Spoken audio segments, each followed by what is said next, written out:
Hey guys, what's up? It's Keisha Baby, and I'm going to do a review on Love and Marriage Huntsville Season 5, the reunion part 3, all right? So let's go ahead and get into it with a question. I'm just curious. I'm not saying that it's happened, but I do want to take a poll to see how many of you all think that Destiny and Martell have done the deed, the nasty, at least one time before during their friendship, all right? Just a question. I want you to put one in the comments if you think that they have crossed that line, or two if you think that they're just strictly platonic friends. The reunion starts off with Carlos and Kimmy digging into Destiny's ass about her needing to open up more as it pertains to her role on the show. Carlos tells her that production has stated that she is difficult. And yo, when production says you're a problem, that's a telltale sign that if you don't get your shit together, somebody's getting fired. Carlos then asks Destiny when will they be able to see this relationship that she's allegedly in. She says, and I ain't never heard somebody stutter so much when answering a question, that she's going to show more of this long distance relationship. Girl, bye. The dude don't even live close to you. It's a long distance relationship.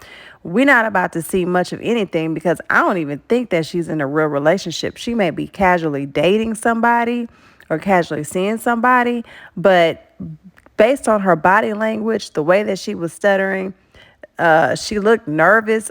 I don't think she's in a real relationship. I think she's doing anything at this point in time to try to save her job. Tisha and Destiny both state that Melody has a dark soul. Destiny says that Melanie's soul is dark because she came onto Carlos's nightcap and said that she gave Destiny $5,000 to $6,000 in her time of need. I don't know if you remember, but Melody said that basically she saw like a utility bill notice on Destiny's door. So she knew something was going on with Destiny and she needed help. Destiny is like, oh, well, you said it was for my bills. Girl, bye.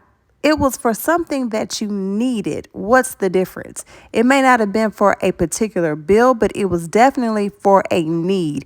You needed the money. Melody gave it to you. Don't try to play semantics. I'm like, oh, well, it wasn't for a bill.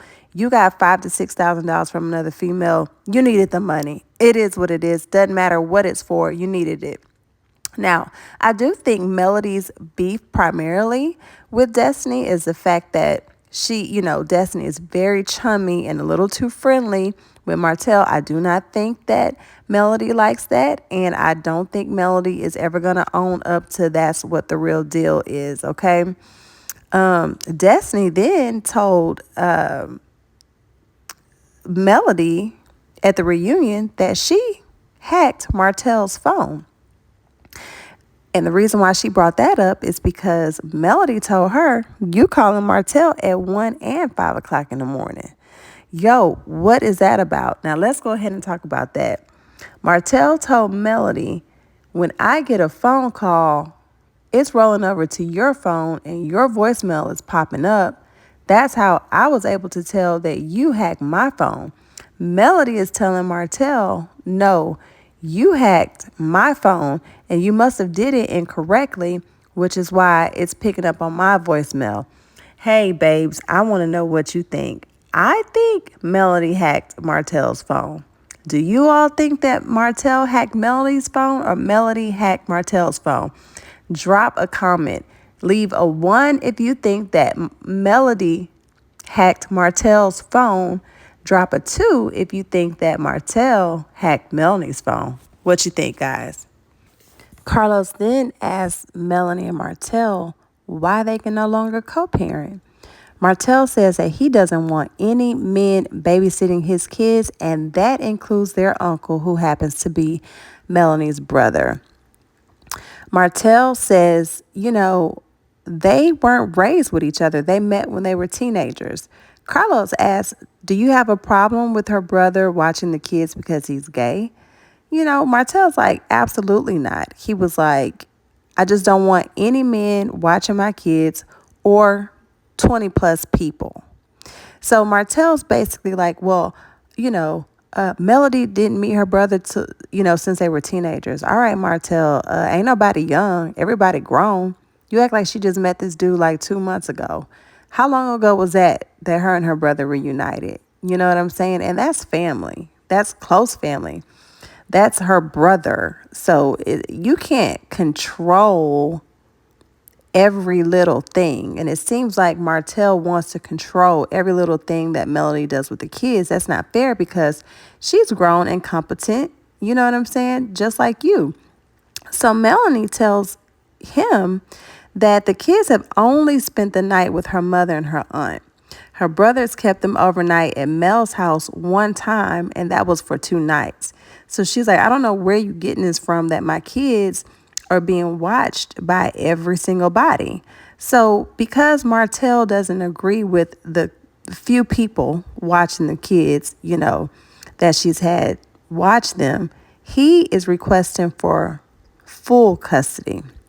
Martell says if we can't come to an agreement co-parenting, then basically he wants full custody. I could see why Melanie is clearly irritated and disgusted with Martell. Melody, say what you want to say, but she loves her kids just as Martell loves the kids. And I don't think it's fair to try to rip custody from someone because they're not doing every little itty bitty thing you want. You know what I'm saying? Those kids love their mom just like they love their dad. And Melody may not want her kids around your illegitimate child. But guess what? She can't control that. And she's not trying to rip, custody from you, period, because of some things that's out of her hands. So Martell is just very controlling and he needs to grow up. So Carlos brings up the trip that they took to Destin. And Martell says he genuinely misses spending time with his family. And then, Carlos kind of called Martell out because he's saying, like, Martell, you don't want to show your vulnerable side. Like, you want to play hard. It's okay to show your vulnerable side.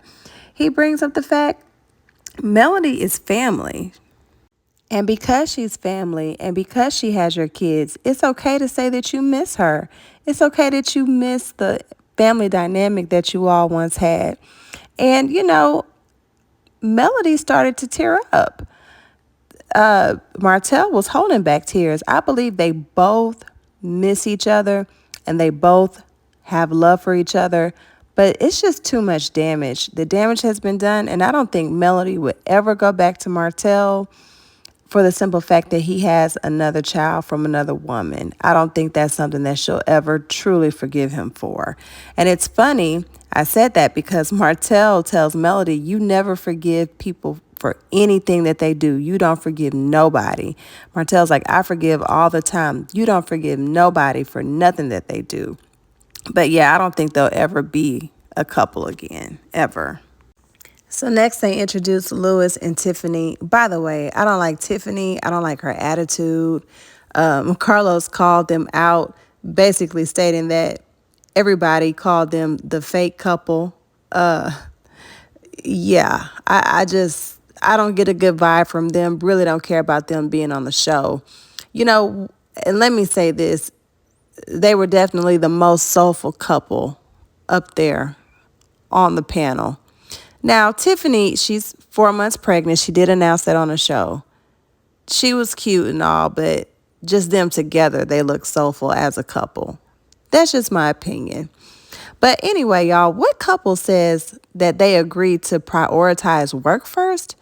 Well, then y'all are in a business arrangement, not really a marriage. Who says that? I'm going to put work before you. Now, people do it all the time, right? But who says that? And y'all came to an agreement? Is it love or is it just finances? Like, what is it?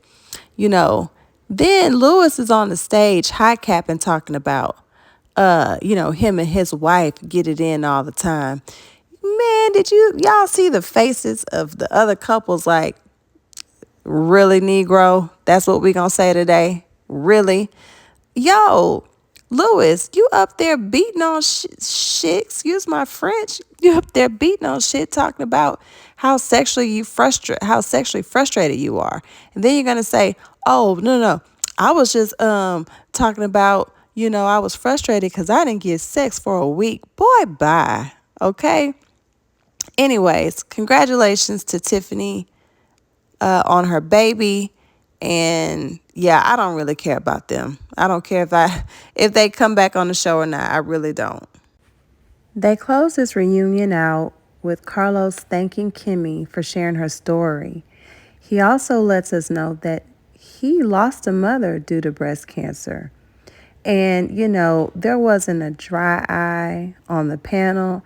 And I don't believe that there was a dry eye with anyone who watched this. It was just very sad to hear Carlos state that his mom didn't tell anybody and she suffered in silence. Her life could have been saved had she sought treatment or let someone know. I don't understand this mentality. And unfortunately, I know people who have had relatives who had the same mentality. They get sick, they don't do anything, they fight, they don't seek treatment. They just, go away. And, I don't know if these people were just already depressed, maybe already didn't want to be here. Because I'm like, they don't put up a fight. That's actually not, abnormal at all. But, they show how Kimmy goes through her stages, why she decided to cut her hair off early. And I just want to let you know, Kimmy, you may not ever see this, but you are beautiful inside and out, with hair, without hair. Like Carlos said, lace front, no lace front. You are beautiful, and I'm praying for you. I'm praying that you have the victory. But what made me love her even more and respect her even more is when she said that regardless of her outcome, regardless, she's going to help the next person. Man, that is strength. She's saying, it doesn't matter what happened to me as long as I help the next person. That is strength. That's godly strength. And I pray that she keeps a positive mentality. She did say that her being on the show helped her to stay active and helped her to stay in front of the cancer. She was so positive. She said she feels good. Kimmy, I'm praying with you. Carlos, I'm praying for your healing. That you be at peace with, whatever decision that was made, and that you can go on and truly live happy, because that's what your mom would want you to do.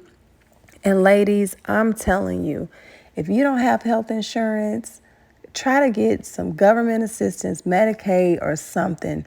Get checked out. Get your annual pap smears. Get your breast examined. A lot of these different things that we can get as humans can be treated, and we can have 100% victory if we know about them soon enough. So I'm telling you, don't take your health for granted. Health is wealth. That's all we got. We out here with kids, responsibilities, careers, and dreams. And we can't let that go due to self-negligence, all right? So drop in the comments and let me know, what do you think about this reunion part 3? I thought it was very interesting, and I'm excited to see what season 6 is gonna, behold. All right. So, my saying, if you got time for the tea, come holler at me. Please make sure you like, subscribe, and share this video, and I will see you all in the comments. All right. Bye.